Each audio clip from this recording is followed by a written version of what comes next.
Why we should fear not. The main point of this text is that the people of God should not be a fearful people. We should not be a people who are anxious or troubled or worried or fretful about things that threaten our life and happiness.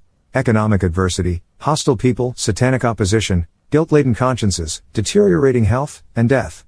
The mark of God's people is not incapacitating fear, but rather contrite courageous confidence in God. This means that we do not cower before God incapacitated by guilt and depression and fear. No. Fear not, you worm Jacob. This does mean that we will be broken and contrite in spirit. You worm. And this brokenness will permeate and humble all that we do. But it is not the enemy of joy and courage. Jonathan Edwards, in one of my favorite portions, wrote, "All gracious affections that are a sweet odor to Christ, and that fill the soul of a Christian with a heavenly sweetness and fragrancy, are broken-hearted affections." A truly Christian love, either to God or men, is a humble broken-hearted love. The desires of the saints, however earnest, are humble desires.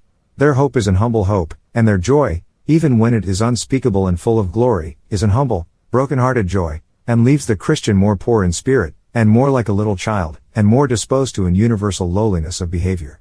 To know that there is corruption left in our hearts and that our feeble affections dishonor the God who loved us does not mean we lie still, wallowing in the mud of guilt. It means we flee to Christ and cling to the cross and take refuge like little chicks under the wings of divine mercy. And there we gain courage to love, not because we regard ourselves highly, but because we regard grace as our all-sufficient supply. The word to worms who will admit their corruption, humble themselves, and take refuge in Jesus is, "Fear not, you worm Jacob." The final point of Isaiah 41:14 gives the reason why we don't fear. Even though we are worms, we need not fear because God says, "I will help you, says the Lord, your Redeemer is the Holy One of Israel." The good news of the Bible is not that we are not worms, but that God helps worms who trust Him. The greatest thing about communicating the Christian message is that what we have to offer people is not steps to a positive self-image, but the gracious help of the Holy One of Israel.